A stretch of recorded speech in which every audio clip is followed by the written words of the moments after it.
Rain didn't stop protesters from showing up at the state capitol in Lansing, Michigan Thursday to express their frustrations with the state's lockdown orders. We have a right to make a living. Remember, where did that go? You know, like they can't just tell us we can't go to work anymore. That's our right. That's our right to make a living. To support the complete opening of Michigan. Yep. That's why we're here. This is not a dictatorship. It's just tyranny that the government's doing. There's just no excuse for it. They're trying to equate this thing with the bubonic plague with tuberculosis. It's a problem, to be sure, but the cure is worse than the disease. Protests like these are popping up here and there in cities and towns across the United States. They are part of an effort to push governments to open the economy.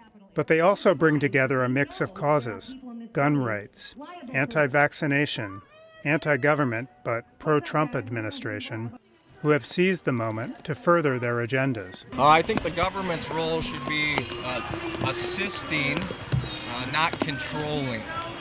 So what we've clearly seen is the government taking a very controlling stance. This is a total power grab. This is the biggest wealth transfer this world has ever seen. And half these deaths aren't even real. I mean, I get people are dying, but half these deaths are not even real. Many cast the government restrictions as a curtailment on their liberty and express their mistrust with information they hear about the virus. These messages have been amplified by well-funded right-wing groups who are supporting the protesters in various ways, says Lisa Graves, who studies political movements. One is by providing them, basically urging them to do the protests and providing them guidance on optics, on how to make the protest look for the press, for press coverage. Another thing that we're seeing is the creation of social media sites or websites to help organize the people to advance these protests, to make them into a sort of a longer term political operation to advance their agenda.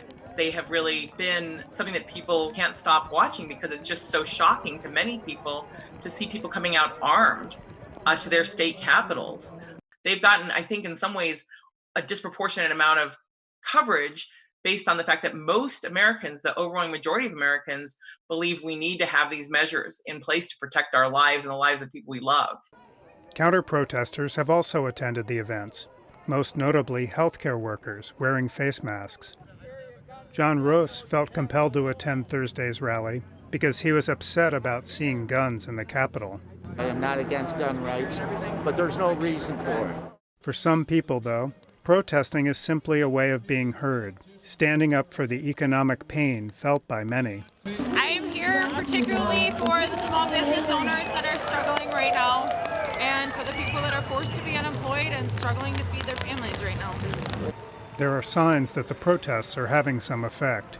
This week, the Wisconsin Supreme Court threw out that state's stay-at-home order, siding with Republican lawmakers in a dispute with the Democratic governor. For VOA News, Matt Dibble.